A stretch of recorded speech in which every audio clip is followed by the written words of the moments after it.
Top quality और consistent performance के लिए सिर्फ सिल्वर पंप्स। टॉप क्वालिटी और कंसिस्टेंट परफॉर्मेंस के लिए सिर्फ सिल्वर पंप्स, नाम याद रखना। मुंबईच्या बाळासाहेब भवनाबाहेर सध्या जोरदार बॅनरबाजी पाहायला मिळते। सगळ्यात महत्त्वाचं म्हणजे मनसेकडून बॅनर लावण्यात आलेले आहेत जे सध्या चर्चेचा विषय ठरतात। काय साला सरकार आहे, परप्रांतीयांना महाराष्ट्रात मराठी सक्ती करण्याऐवजी मराठी लोकांना हिंदीची सक्ती करण्यात येत आहे। मराठी आणि हिंदीसाठी ज्या रंगाचा वापर करण्यात आलेला आहे तो सुद्धा चर्चेचा विषय आहे। काळ्या रंगाच्या या बॅनरवरती पांढऱ्या अक्षरामध्ये हा संदेश देण्यात आलेला आहे। सरकारला थेट सवाल विचारला जातो आणि या माध्यमातून हिंदीबाबत सरकारने जो निर्णय घेतलेला आहे सर्व शाळांमध्ये तिसरी जी भाषा असणार आहे ती हिंदीची असणार आहे यावरती प्रश्नचिन्ह उपस्थित केलं आहे आणि उद्यापासून मनसे रस्त्यावर उतरणार असल्याचं सुद्धा बोललं जातं। त्यामुळे सोमवारपासून मुंबईमध्ये महाराष्ट्रामध्ये राजकारण तापण्याची शक्यता आहे। तर दुसरा बॅनर आपण पाहतोय की अगदी सेना भवनच्या समोर लागलेला आहे आणि शिवसैनिकांकडून उद्धव बाळासाहेब ठाकरे यांच्या शिवसैनिकांकडून हा बॅनर लावण्यात आलेला आहे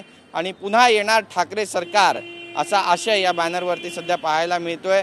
आपण पाहतोय की सूत जुळणार, महाराष्ट्राचं चित्र बदलणार, महाराष्ट्राच्या राजकारणात काही वर्षात समीकरण बदलणार, पुन्हा येणार ठाकरे सरकार, मी निघालो न्याय चर्चेला, वर्ष दुसरं, जय मा कामाख्या अशा आशयाचा जो बॅनर आहे तो एक निस्वार्थ निष्ठावंत शिवसैनिक म्हणून ओळखले जाणारे महेश जाधव यांनी या ठिकाणी लावलेला आहे।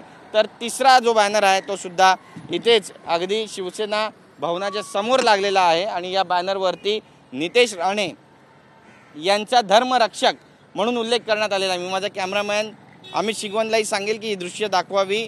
3 वेगवेगळे बॅनर आपण या ठिकाणी पाहतोय।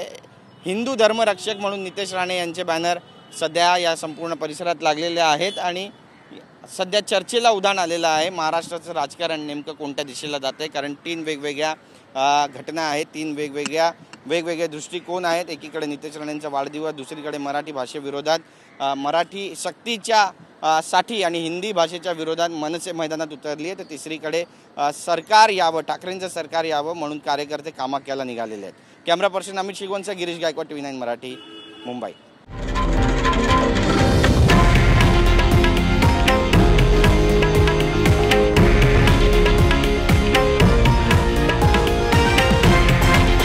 हे आहे देशातील नंबर 1 न्यूज नेटवर्क आणि आपण पाहत आहात TV9 मराठी, एकमेव।